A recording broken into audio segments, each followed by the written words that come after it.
শুরুতেই ক্ষমা চেয়ে নিচ্ছি। খুব বাজে একটা কণ্ঠ নিয়ে আজ এসেছি আপনাদের মাঝে। একদম বসা একটা গলা। আমার এমনিতেও কণ্ঠ এত সুন্দর না, একটু ফাটা ফাটা, একটু মোটা টাইপের কণ্ঠ আমার।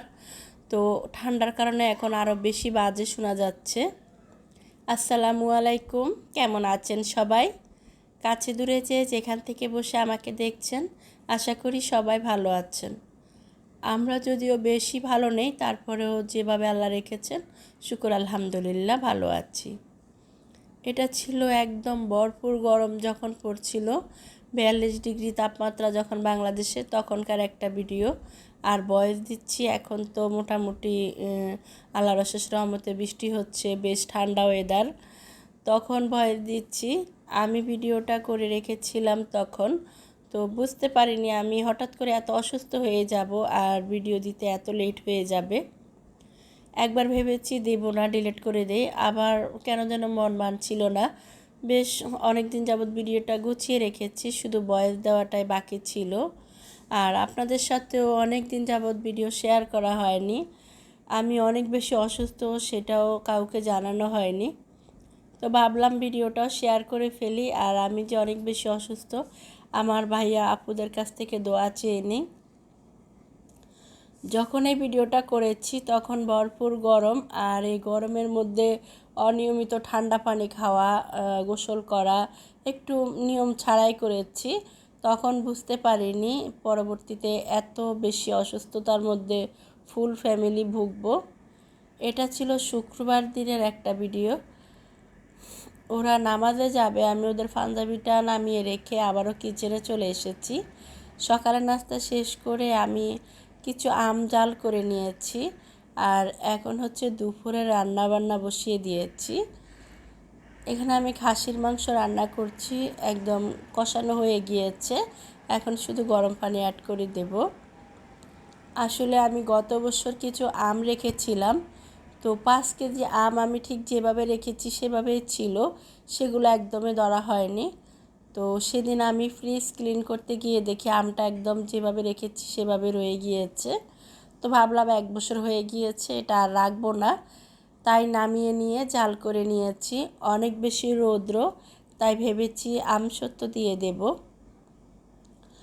আর এই তো দুপুরে রান্নাবান্না এর মধ্যে হয়ে গিয়েছে। আমি মাংস রান্না করেছি, সেই সাথে হচ্ছে পটল রুই মাছের ঝোল করেছি, করলা ভাজি, ডাল, এই ছিল সেদিন দুপুরের রান্নাবান্না।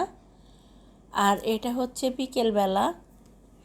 আমটাকে আমি একটা চালনি দিয়ে চেলে রেখেছি, আর এখন হচ্ছে তার সাথে পরিমাণ মতো চিনি, তারপরে চিলি ফ্লেক্স, বিট লবণ, আর হচ্ছে পাঁচফোড়নের গুঁড়া, সব কিছু দিয়ে আমি এখন জাল করে রেখে দেব। আগামীকাল সকালবেলা এটাকে আমি রোদ্রে শুকোতে দেব। আসলে আমি যখন ভয়েস দিচ্ছি তখনও কিন্তু অনেক অসুস্থ, আমার মাথা প্রচণ্ড ব্যথা করছে আর গলা তো একদমই বসে আছে। আর এত পরিমাণ কাশির কথা আর কি বলবো। কাশতে কাশতে মনে হয় যেন পুরো শরীরের প্রত্যেকটা অঙ্গ একদম নড়ে গিয়েছে। শুধু আমি না, আমার ছেলে, আমার হাজব্যান্ড সবাই অসুস্থ। হাজব্যান্ডের তো জ্বর একদম 107-এ চলে গিয়েছে, ছেলের 104 পর্যন্ত উঠেছে, এরকম অবস্থা। তো এই তো আমি আমসত্ত্বটা জাল করে নিয়েছি। এটা হচ্ছে সন্ধ্যার পর, অনেক বেশি গরম, মনে হচ্ছে যেন এসি ঠান্ডা হচ্ছে না। তাই আপনাদের ভাইয়া আবার লোক ডেকে এনেছে এসিটা সার্ভিসিং করবে। তো এত গরম দেখে আমি ওনাদের জন্য ওই যে ঠান্ডা ঠান্ডা শরবত বানিয়ে নিয়েছি। ওই যে বললাম না, মানে এত পরিমাণ ঠান্ডা শরবত পানি খেয়েছি, যেটার ফল এখন ভুগছি। এটা হচ্ছে তার পরদিন সকালবেলা। বারান্দায় এসেছি, অনেক রৌদ্রের কারণে কিছু গাছ একদম নষ্ট হয়ে যাচ্ছে।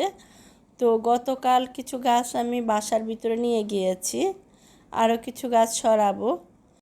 আর অ্যালোভেরাটা তো একদমই বাজে হয়ে গিয়েছে, অ্যালোভেরা গাছে রৌদ্র পড়লে একদম কেমন যেন কালো কালো ছিটছিট হয়ে যায়।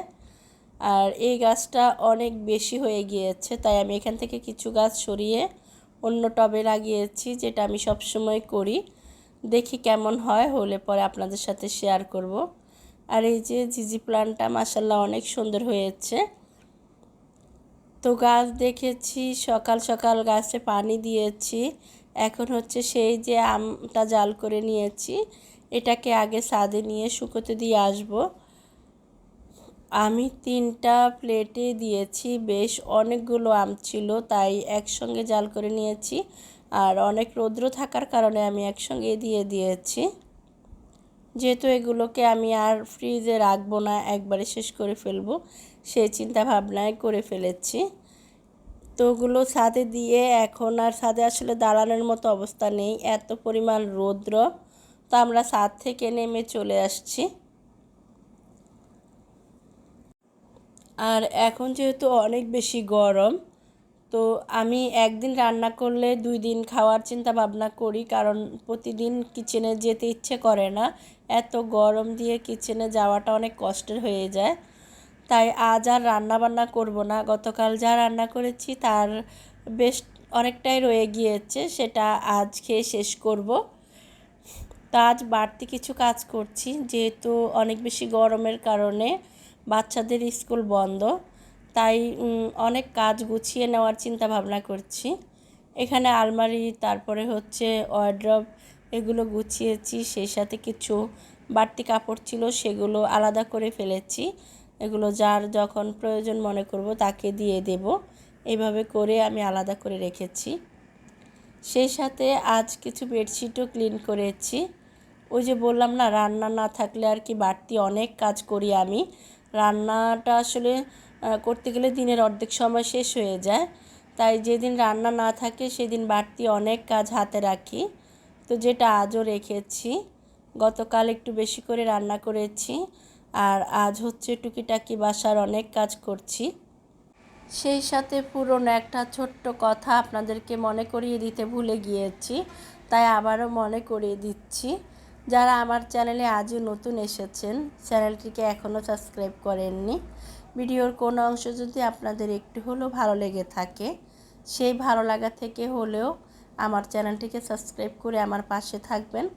এই অসুস্থ বোনটির পাশে থাকবেন। অনেক অসুস্থতা নিয়েও আপনাদের মাঝে ভিডিও শেয়ার করি, আপনাদের একটু সাপোর্ট আর ভালোবাসার আশায়। আশা করি আপনারা আমাকে সাপোর্ট করবেন, ভালোবাসা দিবেন আর আমার পাশে থাকবেন। যারা অলরেডি এই কাজটি করেছেন তাদেরকে অসংখ্য ধন্যবাদ। আর এটা হচ্ছে সে যে আম রোদ্রে দিয়েছিলাম, আপনাদের সাথে শেয়ার করেছি, সেটারে 5 দিন পরের একটা ভিডিও। 5 দিন পর আমার আমসত্ত্বটা এই পরিমাণ শুকিয়েছে আর খাওয়াও শেষ হয়ে গিয়েছে বেশ অনেকটা। আমি অবশেষে আপনাদের সাথে শেয়ার করার জন্য এতটুকুই ভাগে পেয়েছি। কি করব, আমার বাচ্চারা আসলে অনেক বেশি পছন্দ করে আমসত্ত্ব। তো ওরা যখনই ছাদ থেকে এনে নিচে রাখি, দেখা গিয়েছে একটু একটু করে খেতে খেতে বেশ অনেকটাই খেয়ে ফেলেছে। তো অবশেষে এতটুকু ছিল আর আমি এতটুকুই আপনাদের সাথে শেয়ার করেছি।